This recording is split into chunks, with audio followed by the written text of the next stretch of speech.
Hi, Tom here, TOD Aviaries. Welcome back. In this video, we're going to meet the birds and show you our 2025 breeding pairs. First, I'm going to quickly set up the breeding cages.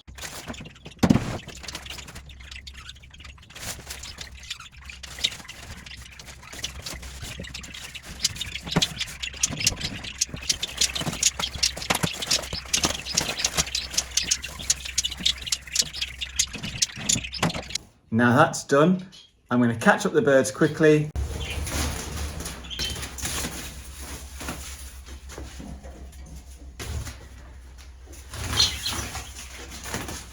And then let's introduce them.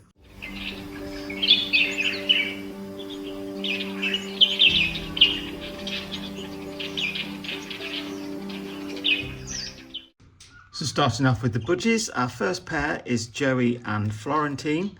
Joey, the cockbird, is at the back. He's my sky blue normal.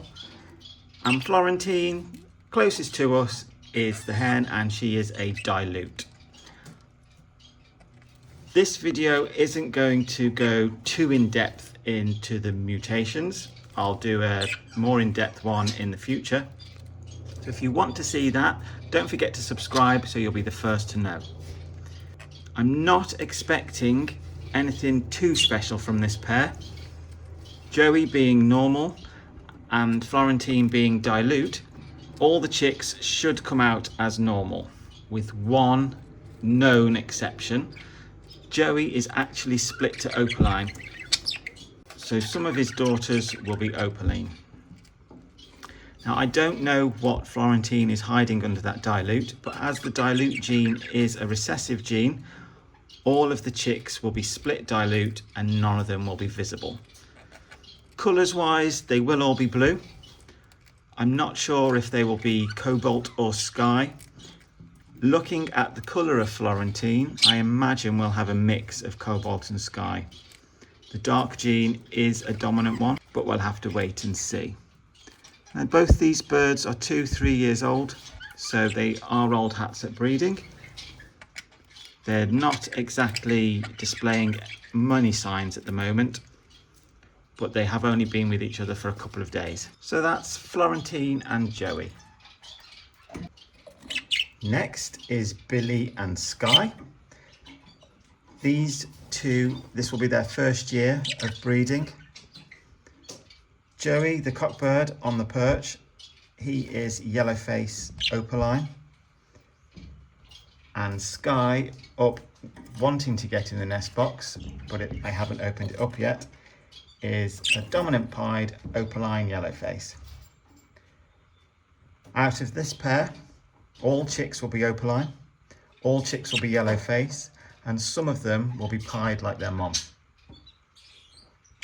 I think she is only a single factor dominant pied, so not all of her chicks will be pied. As you can see, they're quite small. I don't breed exhibition budgies or English budgies. The budgies I breed are more your colour or pet type birds. I'm not going to open the nest box just yet. I've got all the nest boxes closed up at the moment while they settle in. But these have been seen feeding each other. I've not seen him tread her yet, but I imagine, looking at their behaviours, we won't be waiting long once the nest box is open. So that's exciting. So that's pair 2.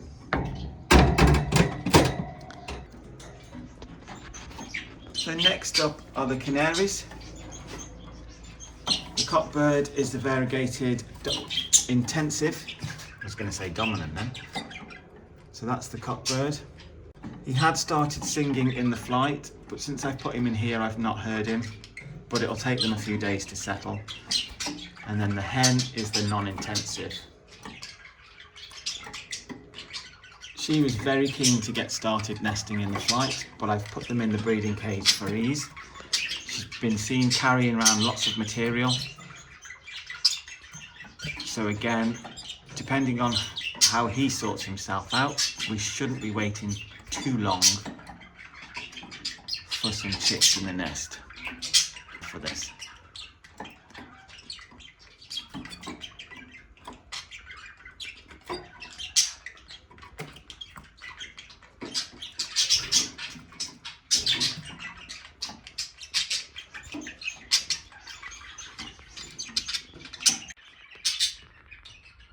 Then of course, it's the Bourke's pair.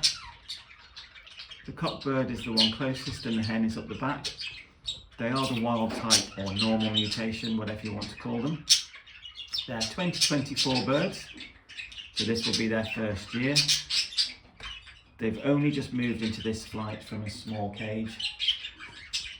It's a little bit early in the season for these, I think, to start breeding, so I'll put a nest box when we start to get a little bit warmer.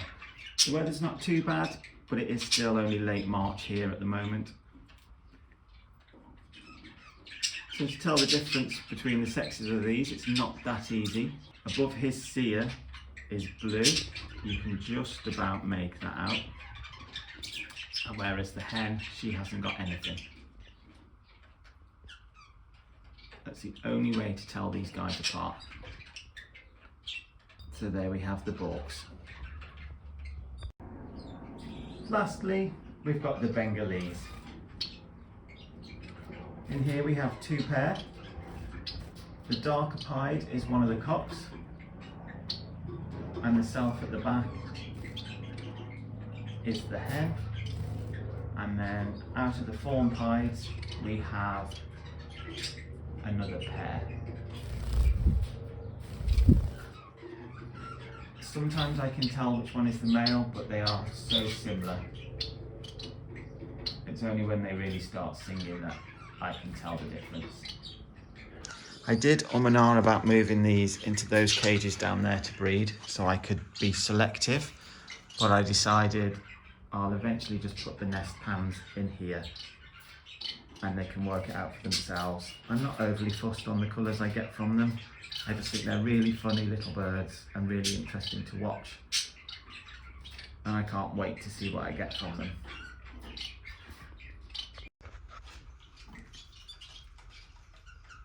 So to get everybody into breeding condition, over the last few weeks they've been getting a soak seed once a week, which is what they have today. Everybody gets a little bit of that. The budgies are quite hit and miss whether they take it or not, but everybody is getting some soak seed. So that's 1 day a week at the moment. The other day a week they get a rearing conditioning egg food mix. Mine is a Haith's rearing and conditioning egg food, and I mix that with peas, carrots and sweet corn. And then on the days that they don't get either, they've got some form of green, which is usually broccoli. So they'll have broccoli for the next couple of days, then an egg food, then a couple of days of broccoli, then the soak seed again, and the cycle starts all over.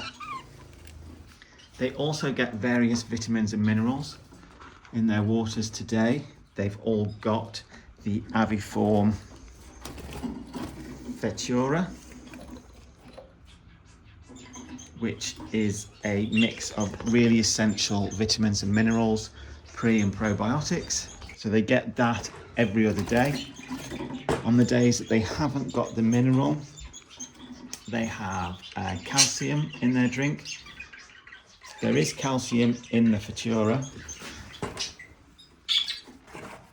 but I do a sole calcium every other day during the breeding season. With aviform, you can mix the two, but I tend not to do that. I'll do it separately. And then 1 day a week, they're on a mite treatment. Again, aviform. We're not sponsored. I don't think they'd be up for sponsoring a channel with a dozen subscribers, but they are a product that I have a lot of faith in and I really like them. So they have this 1 day a week all through the from the start of spring to the end of summer, especially through the breeding season, to try and keep the mites down in the nests. Also, to get these into the breeding condition, we do have artificial lighting, full spectrum LED in the bird room. All the lighting is timed, and it's timed to come on half an hour after sunrise so they don't get a rude shock and wake up abruptly, and it goes off about half an hour, 45 minutes before sunset, so they can settle down for the evening and not be just plunged into darkness. That is, the timing is changed every week to coincide with the length of the day. Thank you for watching. I really hope you enjoyed that. If there is anything else you want to see, please let me know in the comments below. Like I said, in the future, I'm going to do a deeper dive into the mutations of the budgies to explain the difference between dominant, recessive and sex-linked genes. A little bit more in what we can expect from these, but I think I've pretty much covered that today. And then a few more videos on a deep dive into the specific care of each different species that I've got here in the bird room. Thank you very much. Please don't forget to like and subscribe, and I will see you in the next one.